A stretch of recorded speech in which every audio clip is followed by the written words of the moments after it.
Top news. नमस्कार, मैं सुरेश कुमार, आप देख रहे हैं जिला टॉप न्यूज। जनपद सुल्तानपुर में आज बाबा साहब का महापरिनिर्वाण दिवस बड़े पैमाने के साथ मनाया गया। आप देख सकते हैं the Buddhist society of India के बैनर तले शांति धम्म यात्रा निकाले हैं।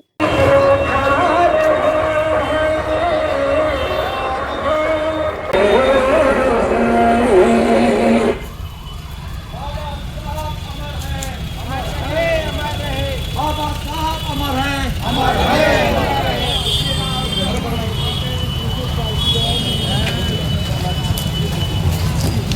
बाबा साहब अमर हैं, बाबा साहब अमर हैं।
क्या नाम है? सबसे पहले तथागत गौतम बुद्ध एवं बोधिसत्व बाबा साहब को श्रद्धा सुमन अर्पित करते हैं और आपको बहुत बहुत आभार व्यक्त करते हैं। आप हमें कवर करने के लिए आए, इसके लिए आपका बहुत बहुत आभार। दम बंधुओं, आज बुद्धिस्ट सोसाइटी ऑफ इंडिया भारतीय बौद्ध महासभा शाखा सुल्तानपुर के तत्वाधान में एक शांति धम्म यात्रा बोधिसत्व बाबा साहब के याद में डॉक्टर अंबेडकर पार्क दरियापुर से प्रारंभ होकर बाद मंडी, साहेगंज चौराहा चौक, उसके बाद में बस अड्डा होते हुए तिकोनिया पार्क में इस शांति धम्म यात्रा का समापन किया गया। और इसमें पूरे जो है जनपद के, प्रदेश के भी हमारे पदाधिकारी आए हैं और सभी ने बढ़ चढ़कर इस शांति धम्म यात्रा में जो है सहयोग किया। आप सबका भी बहुत बहुत आभार। और उसके बाद में बाबा साहब का 70वां परिनिर्वाण दिवस आज मनाया जा रहा है। हम लोग संस्था की तरफ से हर वर्ष ये शांति धम्म यात्रा निकालते हैं।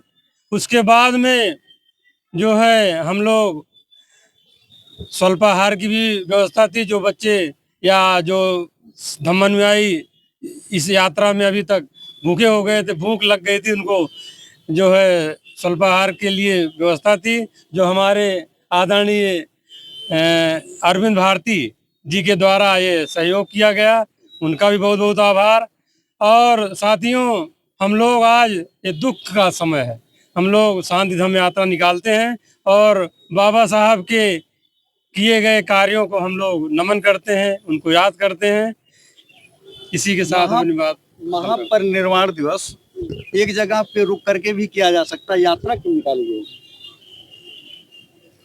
ये हम लोग उनके यादगार में, ताकि हमारे सभी जनपद के भी लोग जानकारी हो सके सभी को कि आज बाबा साहब का महापरिनिर्वाण दिवस है। यदि हम लोग एक जगह निकालते तो हो सकता सभी लोगों को जानकारी न हो पाती है। सही बात। आप लोग क्या जानते हैं बाबा साहब पर, कुछ जानकारी है? बोले। उन्होंने हमारा संविधान लिखा था और अच्छा, महिलाओं के लिए कुछ दिलवाते हैं। हाँ, शिक्षा के लिए उनका बहुत योगदान दिए हैं वो। जी, अच्छी बात। आप लोग धम्म यात्रा में शामिल हैं। बाबा साहब को आपका बाबा साहब महिलाओं के लिए क्या अधिकार दिया है? बाबा साहब महिलाओं के बहुत कुछ अधिकार दिए हैं। बाबा साहब हमारे दिल में बहुत बहुत उनके लिए मान सम्मान रहता है। बाबा साहब को हम बहुत अपने दिल से मानते हैं, बस इसलिए बस। बाबा साहब का क्या कहेंगे बाबा साहब के बारे में? बाबा साहब के बारे में बहुत कुछ कहेंगे, उसके लिए हम बहुत बहुत आभारी हैं। आज बाबा साहब का शोक दिवस है, इसलिए हम लोग शामिल हुए हैं यहाँ पर। जी, बाबा साहब का बहुत बहुत धन्यवाद। हम लोग जो आज यहाँ इकट्ठा हुए हैं उनकी वजह से हुए हैं, नहीं तो हम लोग यहाँ आ भी नहीं पाते। इसलिए यहाँ पर बाबा साहब के बहुत आभारी हैं हम लोग। सही है। बाबा साहब का लिखा हुआ संविधान तो चल रहा है, लेकिन कुछ मनवादी लोग इस संविधान को खत्म करना चाहते हैं। खत्म करना चाहते हैं सर, लेकिन खत्म नहीं कर पाएंगे। हम लोग इकट्ठा हो करके उसमें लड़ाई लड़ेंगे। अच्छा, जी, वो लोग भी यात्रा निकाले जी यात्रा हिंदू राष्ट्र बनाने के लिए। जी निकाले हैं, लेकिन हम लोग भी उनसे पीछे नहीं हटेंगे। हम लोग भी आगे अपना कार्यक्रम शुरू आगे रहेंगे। अच्छा, जी, पूरी पूरे जोर तोड़ से। हाँ, जी, यानी कि बाबा साहब के संविधान को हटने नहीं देंगे। हटने नहीं देंगे सर। उसमें हम लोग जोर पूरी ताकत लगा देंगे अपनी संविधान को बचाने के लिए। अच्छा, जी, अच्छी बात, धन्यवाद।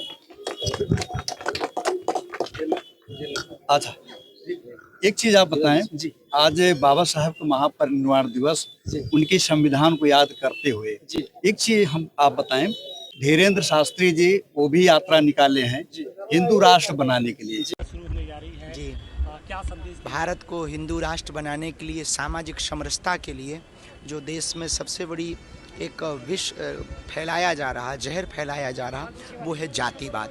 हम इस देश में कास्टिज्म नहीं राष्ट्रिज्म चाहते हैं। हम इस देश में कास्टवाद नहीं राष्ट्रवाद चाहते हैं।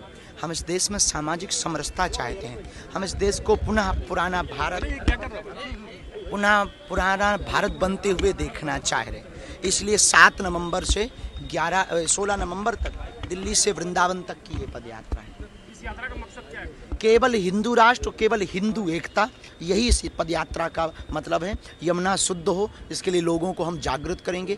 न किसी सरकार से मांगे, हमें कागजों पर भारत हिंदू राष्ट्र नहीं चाहिए, लोगों के दिलों में हिंदू राष्ट्र चाहिए। ये हिंदू राष्ट्र क्यों जरूरी है?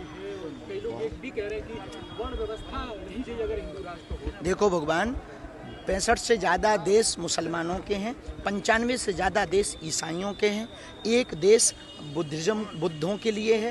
तो एक देश पूरी दुनिया में लगभग 140 करोड़ हिंदू रहते, पूरी दुनिया के मिलाकर, भारत के 80 करोड़ मिलाकर। तो कम से कम एक देश हिंदू राष्ट्र हो। और हमें हिंदू राष्ट्र कागज़ पे नहीं, लोगों के विचारों में चाहिए, ताकि हमारी संस्कृति बचे, हमारी आने वाली पीढ़ियाँ बचें। हमारी संस्कृति से हमारी युवान बच्चे, जो अल्फ़ा बीटा जनरेशन आने वाली है, जैन जी है, फिर अल्फ़ा है, फिर बीटा है, वो हमारी संस्कृति को समझ पाएँ, हमारे पुराने बनारस को समझ पाएँ, पुरानी संस्कृति को समझ पाएँ। इसलिए भारत हिंदू राष्ट्र जरूरी है।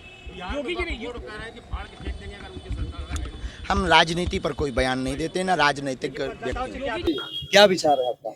देखिए, हिंदू राष्ट्र तो बन नहीं सकता पहली बार, क्योंकि ये देश हमारा, बाबा साहब जो संविधान बनाए हुए हैं, समता मूलता यानी कि संविधान बनाए हुए सबको लेकर के चल रहे हैं बाबा साहब। अगर वो चाहे हिंदू धर्म बना, हिंदू धर्म तो बन नहीं सकता है, क्योंकि वो सोच रहे हैं हिंदू धर्म को राजनीति की वोट कर रहे हैं। वो बोलते हैं हम राजनीति से हमसे कोई मतलब नहीं, अगर राजनीति की नहीं मतलब है तो हिंदू धर्म क्यों करते? बाबा साहब को भी मानते हैं। आज वो बाबा साहब का परिनिर्वाण दिवस है, आज उनको सम्मिलित होना चाहिए था, बाबा साहब को याद करना चाहिए था। वो आज वो यात्रा क्यों निकाले हुए हैं? इससे पता चलता है कि वो राजनीति की वोट कर रहे हैं। वो बोलते हैं कि जैसे सबका एक राष्ट्र है, ईसाई कंट्री है, मुस्लिम कंट्री है, तो हमारी हिंदू की कंट्री क्यों नहीं?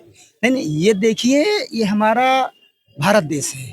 भारत देश में हर जातियां हैं, हर जातियों को लेकर के बाबा साहेब ने इसीलिए भारतीय संविधान का निर्माण किए थे कि हमारा देश भारत संविधान से चलेगा, न कि राजनीति के दबाव से चलेगा। और रही बात ये हमारा संविधान तो झुकने वाला नहीं है। उन्होंने अपने 4 औलादों को कुर्बान करके और ये भारत का संविधान निर्माण किया। आज तक हम लोग जो ये सूट बूट में आज हम लोग घूम रहे हैं, उन्हीं की बदौलत से घूम रहे हैं। तो उनका तो ये कारवां तो पूरा नहीं होगा, बस राजनीति की वोट करें, यही काफी होगा। क्या कहना चाहेंगे आप? जो धीरेन्द्र शास्त्री यात्रा निकाल रहे हैं, वो समाज को गुमराह करने के लिए निकाल रहे हैं। धीरेन्द्र शास्त्री ने मनुस्मृति शायद पढ़ा नहीं होगा। उनको जो है, जो कथाकथित उच्च जाति के लोग कहते हैं ब्राह्मण वर्ग, तो मनुस्मृति में ब्राह्मण वर्ग के लिए क्या वर्ग काम डिसाइड किया गया है शायद उनको मालूम नहीं है। उनको उन्हीं के लोग मनुस्मृति लागू नहीं होने देंगे। जो ब्राह्मण वर्ग है, ब्राह्मण वर्ग जो है मनुस्मृति में क्या डिफाइन किया गया है, क्या लिखा गया है, शायद दिनेश शास्त्री नहीं पढ़े हैं। अगर पढ़ते इस तरह की बातें नहीं करते, क्योंकि ब्राह्मण जो है आज के समय सारे महत्वपूर्ण पदों पर तैनात है, कार्यरत है, चाहे कमिश्नरी हो, चाहे राष्ट्रपति सचिवालय, चाहे जहाँ भी हो। जबकि ब्राह्मणों को मनुस्मृति में जो डिफाइन किया गया है, जो परिभाषित किया गया है, खाली उनका अध्ययन काम करे, तो उनको ब्राह्मण है उनका विरोध कर रहे हैं सब, और किसी विरोध करने की जरूरत नहीं है। ये नेतागिरी है और अपना नाम चमकाने के लिए जो कम पढ़े लिखे लोग हैं, मनुस्मृति को नहीं पढ़े हैं, एक तरफ बोलते हैं जाति खत्म करना है, जी, उसके बाद फिर बोलते हैं कि धर्म की बात आती है, जी, और फिर बाबा साहब की संविधान को भी मानते हैं, जी, और फिर दूसरी बात कहते हैं कि हिंदू राष्ट्र होना भी है। जी। क्या विचार है? हमारे लोग जो है, चूंकि जो ज्ञानी लोग, जो इस चीज को समझने वाले लोग बहुत कम हैं, और वो लोग हम लोगों के जो है वोटों के द्वारा वो इस बात को देखते हैं कि अगर हम लोग इनको अपने साथ नहीं ले पाएंगे तो हमारी व्यवस्था चमक नहीं पाएगी, इसलिए हमको साथ भी लेते हैं और हमारे विरोध भी काम करते हैं। यही एक कारण है जो दिखावा करने का काम कर रहे हैं। साथियों, वास्तव में ये देखा जाए कि बाबा साहब का ये सुंदर सा संविधान जो भारत को दिया गया है, और इस भारत में तमाम संप्रदाय के लोग निवास करते हैं, और ऐसा नहीं हो पाएगा, लेकिन अपने अपने विचार सारे लोग रखते हैं। तो आप सबकी विचार क्या है, इसको कमेंट करके हमें जरूर बताइएगा। बहुत बहुत साधुवाद, बहुत बहुत धन्यवाद। जय भीम, नमो बुद्धाय।